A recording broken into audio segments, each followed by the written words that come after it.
For those who funded the lab. Did you see this heated debate between Rand Paul and Anthony Fauci? I totally resent the lie that you are now propagating. Paul accused Fauci and the U.S. government of funding experiments in China that could have started a pandemic. Dr. Fauci, knowing that it is a crime to lie to Congress. Rand noted that Chinese researchers did thank the U.S. government for money they used to manipulate coronaviruses. Viruses that in nature only infect animals were manipulated in the Wuhan lab to gain the function of infecting humans. Such gain-of-function research tries to learn more about diseases by making them more deadly or contagious. Take an animal virus and you increase its transmissibility to humans. Right. You're saying that's not gain of function? Yeah, that is correct. And Senator Paul, you do not know what you are talking about. Does Fauci respond and explain to us in a reasonable fashion why he thinks it's not gain of function?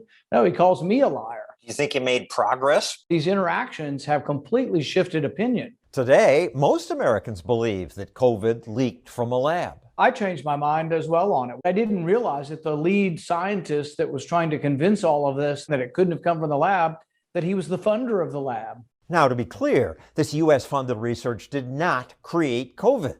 Scientists can tell by the molecular structure. But should they have been doing those experiments at all? They do seem risky. Dr. Fauci in 2012 said that even if a pandemic would occur that originated in a lab, he said that scientific research would be worth it. It sounds like incredibly bad judgment. Don't listen to those maniacs. Everybody loves you, all right? The media is eager to defend Fauci. No one's supposed to question him. But they're eager to mock Paul. Did he get schooled? Did Senator Paul get schooled by Anthony Fauci? I've actually lost the thread on Rand Paul's conspiracy theories, but it seemed to go back to some U.S. funding for the lab. At that time, social media companies actually banned even suggesting that the virus might have come from a lab. Never before has there been a couple companies that could just shut conversation off. Just feels wrong. There's a real danger to scientific or journalistic inquiry. These monolithic social media companies are determining what the truth is. For example, where did the virus start? We were told.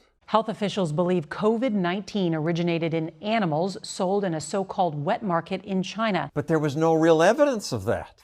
The evidence suggested a lab leak. American diplomats had warned of risky experiments there. And then 3 Wuhan lab researchers got COVID symptoms before the disease was known elsewhere. When that became public, officials finally admitted it could have been a lab leak. Suddenly, Facebook unbanned the theory.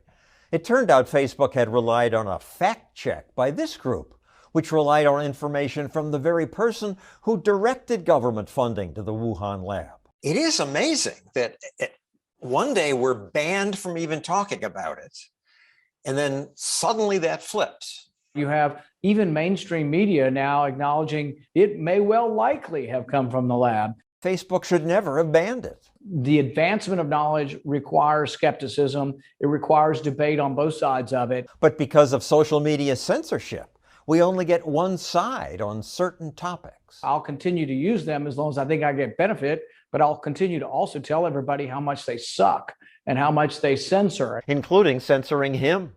Last week, YouTube suspended his whole channel because he'd quoted studies that concluded cloth masks were ineffective. The video platform saying it will ban any content that contradicts the World Health Organization. Other research suggests the masks do offer some protection.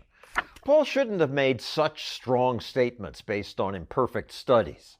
But YouTube is wrong to just cut him off. They will ultimately destroy their platform. Somebody is out there, maybe it's somebody watching this broadcast, is going to make $1 billion when they develop the new Facebook. Senator Paul will still use Facebook, Twitter, and YouTube, but he now prefers new sites like Liberty Tree. But we lose something by not talking to the other side. Well, yes and no. You ever read your Twitter feed, John? I mean, most of the people on there are complete idiots, imbeciles, and people that are just going crazy, calling you names. I have mine's not as crazy as yours and others for some reason. Of the first 100 tweets, 50 of them will wish more violence on me and say and wish that I'm attacked again.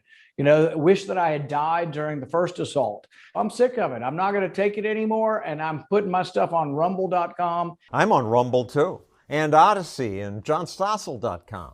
But I'll stay on YouTube, Facebook, and Twitter. Because even though I hate their censorship, I think more debate is best.